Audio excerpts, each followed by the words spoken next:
America के सबसे गहरे दलदल के भूले हुए दिल में, जहां पानी वक्त से भी धीरे चलता है और पेड़ काले पानी के ऊपर झुके हुए हैं, इस जगह के मगर अब सिर्फ खाने के लिए शिकार नहीं करते। नौजवान ट्रैवलर्स का एक छोटा ग्रुप उसी मना की हुई जमीन में घूमते हुए पहुंच गया। वो खतरा ढूंढने नहीं आए थे, वो सिर्फ पहुंचे और दलदल ने उन्हें मुट्ठी की तरह जकड़ लिया। ये कहानी है आगे जो हुआ उसका। उनमें से किसी के पानी में कदम रखने से सालों पहले एक क्रिमिनल गैंग ने उसी दलदल के अंदर एक सीक्रेट बेस बना लिया था। उन्हें यकीन था कि घने पेड़ों और अनगिनत नालों में कोई उन्हें कभी नहीं ढूंढ पाएगा। पुलिस ने महीनों तक उनका पीछा किया। एक रात बिना किसी वार्निंग के रेड आ गई। अंधेरे में गोलियों की आवाजें गूंजी, मर्द चिल्लाए, लाशें गिर पड़ी। हंगामे में क्रिमिनल्स ने भारी बैरल खोले और अनजान केमिकल काले पानी में डाल दिए। उन्हें उम्मीद थी कि ये जहर उनके काम का हर निशान मिटा देगा। कुछ मर्दों को हथकड़ी लगाकर खींच ले गए, कुछ पेड़ों में गायब हो गए और फिर कभी नहीं दिखे। केमिकल धीमी धारा के साथ फैल गए। वो उन मगरों के खून में घुस गए जो पीढ़ियों से उन पानी में रह रहे थे। जानवर बदलने लगे। उनके शरीर किसी नॉर्मल मगर से बड़े हो गए। उनके मसल्स मोटे और मजबूत हो गए। उनका दिमाग और तेज ज्यादा सब्र वाला और बहुत ज्यादा क्रूर हो गया। लोकल न्यूज में अजीब रिपोर्ट आने लगी। टूरिस्ट बिना आवाज के गायब होने लगे। जो मर्द रात को दलदल में अंडे चुराने जाते थे वो कभी वापस नहीं आए। बाद में लाशें मिली जो इस तरह फाड़ी हुई थीं जैसे कोई आम जानवर नहीं छोड़ता। लोग उस जगह के बारे में फुसफुसा कर बात करने लगे। वो कहते थे कि वहां के मगर इंसान दिखने पर अब छुपते नहीं, वो आगे आ जाते हैं। आज के वक्त में कायल एक चुप सा गम लेकर घूम रही थी जो कभी उसके पास से नहीं जाता था। वो बायोलॉजी की स्टूडेंट थी जो जानवरों को ज्यादातर लोगों से बेहतर समझती थी। उसका बड़ा भाई कुछ हफ्ते पहले ही एक छोटी सी दुकान में डकैती के दौरान मारा गया था। कायल ने फैसला किया कि वो उसकी राख फ्लोरिडा के एक दूर के द्वीप पर ले जाएगी। वो चाहती थी कि हवा उसे पानी के ऊपर आजाद उड़ा ले जाए। उसकी सबसे करीबी दोस्त एलिस उसके साथ जाने को राजी हो गई। ड्राइव 21 लंबे घंटे की थी। एलिस अपनी गाड़ी पहले ही बेच चुकी थी अपने कुछ कर्ज चुकाने के लिए, इसलिए सिर्फ मलिकिका की गाड़ी बची थी। मलिकिका कायल के भाई की दोस्त रही थी। कायल को वो कभी पसंद नहीं थी। मलिकिका के बोलने और चलने के तरीके में हमेशा स्वार्थ लगता था। फिर भी तीनों के पास और कोई चारा नहीं था। सैम, मलिकिका का नया बॉयफ्रेंड, भी ट्रिप में शामिल हो गया। 4 लोग गाड़ी में बैठे और धूसर सुबह के आसमान के नीचे फ्लोरिडा के द्वीपों की तरफ निकल पड़े। वो एक पेट्रोल पंप पर रुके जहां हवा में ईंधन और गीले पत्तों की महक थी। कायल ने अखबार में एक खबर पढ़ी कि पास की नदियों में मछलियां तैराकों पर हमला करने लगी हैं। पास खड़ा एक बूढ़ा मर्द थकी आंखों से उन्हें देखकर सिर्फ एक बात बोला, पानी में मत जाना तो जिंदा रहोगे। उसके बाद वो चुपचाप गाड़ी चलाते रहे। बाद में मलिकिका ने एक सरप्राइज का ऐलान किया। चमकीली मुस्कान के साथ जो उसकी आंखों तक नहीं पहुंची, उसने पहले ही एक छोटी प्राइवेट प्लेन बुक कर ली थी ताकि वो द्वीपों तक जल्दी पहुंच सके। किसी ने यह तोहफा नहीं मांगा था। सैम खुद हैरान लग रहा था। कायल का पेट जोर से मरोड़ गया। वो ऊंचाई से डरती थी और उड़ने के ख्याल से भी। मलिकिका ने चिंता को ऐसे हटाया जैसे कोई बात ही नहीं। लंबी घास से घिरे छोटे हवाई अड्डे पर वो पायलट फ्रैंक से मिले। वो ऐसा मर्द नहीं लग रहा था जिस पर प्लेन का भरोसा किया जा सके। शराब की महक उसके कपड़ों में चिपकी हुई थी। वो केबिन के अंदर सिगरेट पी रहा था जैसे कोई रूल ही नहीं। कंट्रोल चेक करते वक्त उसके हाथ थोड़े कांप रहे थे। फिर भी ग्रुप सवार हो गया। 5 और पैसेंजर भी साथ थे। प्लेन छोटी और पुरानी थी। सीटें चरमरा रही थी। उड़ान भरने के बाद एक मर्द बिना रुके फोन पर जोर जोर से बात कर रहा था। तंग केबिन में हर नस पर वो शोर चुभ रहा था। एक अधेड़ पैसेंजर आखिर खड़ा हो गया, मुट्ठी उठाकर, और उसे रोकने का हुक्म दिया। उसी पल प्लेन जोर से कांपा। उस मर्द का सिर धातु से टकराया और वो बेहोश फर्श पर गिर पड़ा। एक इंजन फेल हो गया, दूसरा इंजन चमकीली आग में जल उठा। फ्रैंक के माथे पर ठंडा पसीना चमक रहा था। उसने इमरजेंसी लैंडिंग की कोशिश की, लेकिन दोनों इंजन कुछ ही पलों में पूरी तरह बंद हो गए। रेडियो चुप हो गया। कोई डिस्ट्रेस कॉल प्लेन से नहीं निकली। वो सीधे दलदल की तरफ गिरने लगे। जब बेहोश मर्द ने आंखें खोली तो मलबा पहले से ही उथली नदी में टूटा पड़ा था। एलिस ने पूरी ताकत से उसे कीचड़ वाले किनारे पर खींचा। बाकी लोग भी पीछे पीछे आए, खांसते कांपते, कपड़े पानी से भारी। प्लेन के टुकड़े हर तरफ तैर रहे थे जैसे टूटी हड्डियां। 2 लोग गायब थे, अधेड़ मर्द और को पायलट। फ्रैंक ने पेड़ों में उनके नाम चिल्लाए जब तक उसकी आवाज नहीं फटी। कायल पानी में वापस गई अपने भाई की राख वाला छोटा बक्सा ढूंढने। वो सीट के नीचे अटका मिला, लेकिन को पायलट गायब था। एलिस बोली कि रेस्क्यू का इंतजार करना चाहिए। फ्रैंक का चेहरा बदल गया। सच धीरे धीरे और भारी होकर सामने आया। प्लेन कभी रजिस्टर्ड ही नहीं थी। कोई ब्लैक बॉक्स नहीं था। कहीं कोई फ्लाइट प्लान मौजूद नहीं था। बाहर किसी को पता नहीं था कि वो यहाँ हैं। कोई रेस्क्यू टीम नहीं आएगी। वो देश के सबसे खाली दलदल के हिस्से में खड़े थे। कोई सड़क नहीं, कोई लोग नहीं, किसी भी दिशा में मीलों तक कोई मदद नहीं। फ्रैंक को जमीन के बारे में थोड़ा पता था। उसने उत्तर की तरफ इशारा किया और बोला, कि अगर किस्मत अच्छी हुई तो 40 मील दूर कोई बस्ती हो सकती है। कायल ने सबको कहा कि हर काम की चीज इकट्ठा करो, टूल्स, खाना, रस्सी, माचिस, जो भी आने वाले दिनों में जिंदा रख सके। जब वो काम कर रहे थे, एलिस ने पेड़ों के किनारे एक हल्की आवाज सुनी। जिज्ञासा ने उसे बाकियों से अलग खींच लिया। उसने मगर के अंडों का घोंसला देखा जो गर्म कीचड़ में आधा दबा था। उसे याद आया कि ब्लैक मार्केट में उन अंडों की कीमत कितनी ऊंची होती है। उसके कर्ज उसके ख्यालों पर हाथ की तरह दब रहे थे। बिना किसी को बताए उसने कई अंडे अपने बैग में डाल लिए और ऐसे वापस आई जैसे कुछ हुआ ही ना हो।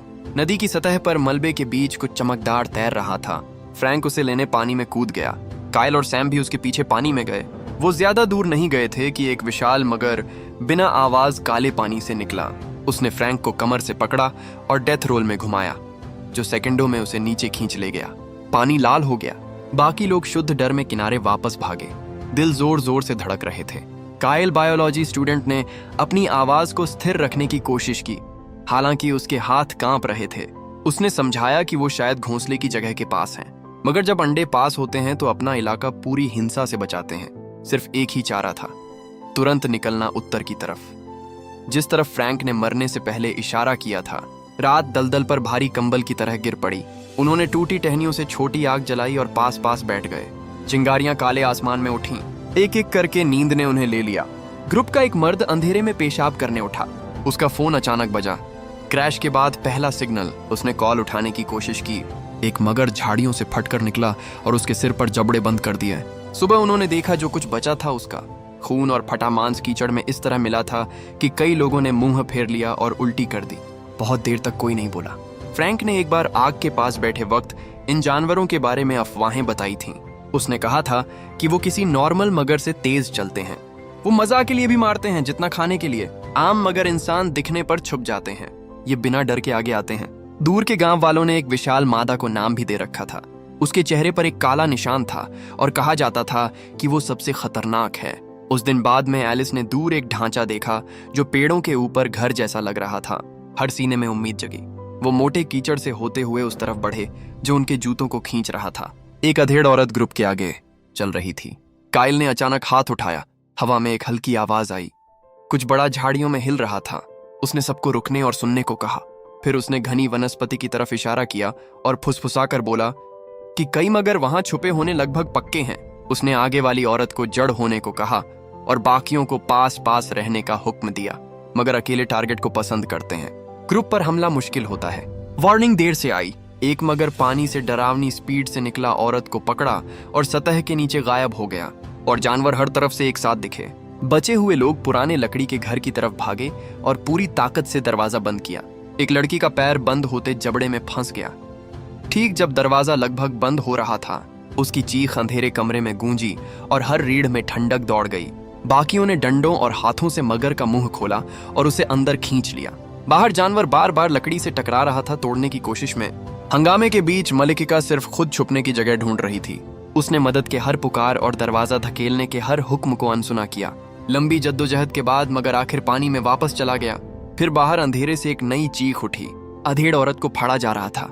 अंदर वाले सिर्फ सुन सकते थे जब तक आवाज सन्नाटे में नहीं घुल गई, जो और भी बुरा लग रहा था। उन्होंने घायल लड़की के पैर को फटे कपड़े से जितना हो सका बांधा। थकान और डर हर शख्स पर शारीरिक वजन की तरह दब रहे थे। रात पूरी तरह बैठ गई। बाहर दलदल इतना चुप हो गया कि किसी शोर से भी भारी लग रहा था।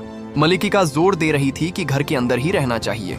बाकियों को पता था कि अगर रुके रहे तो भूख उतनी ही मार देगी जितनी मगर। उन्होंने हाथ उठाकर वोट किया। सिर्फ मलिकिका रुकना चाहती थी। बाकी ने ताकत रहते आगे बढ़ने का फैसला किया। जाने से पहले कायल ने एक साफ हुक्म दिया जो उसने सबको दोहराने को कहा। अगर मगर दिखे तो दौड़ो और कभी पीछे मत देखो। पीछे देखना ज्यादातर लोगों की आखिरी गलती होती है। वो खुले में निकले।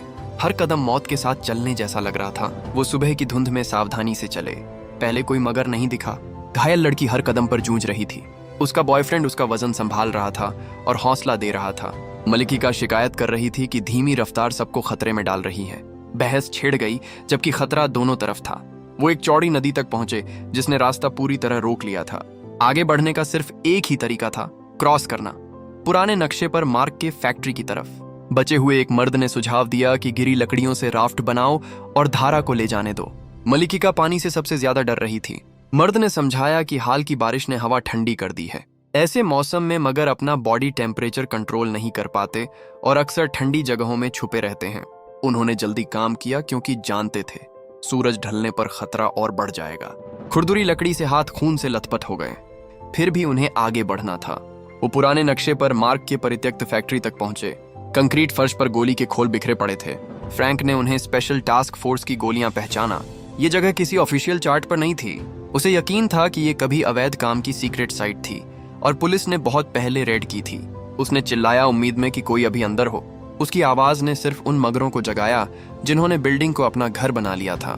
दीवारों पर लंबे काले निशानों में खून के दाग थे।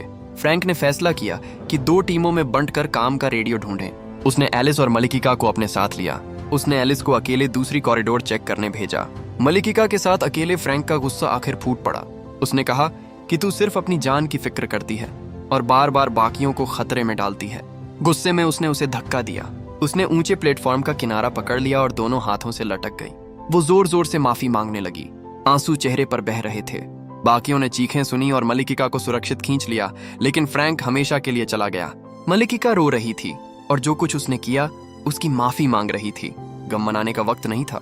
वो फैक्ट्री के अंदर और गहराई में घुसे, अंधेरी कॉरिडोर से होते हुए जहां जंग और पुराने खून की महक थी। कई मगर फर्श पर सो रहे थे।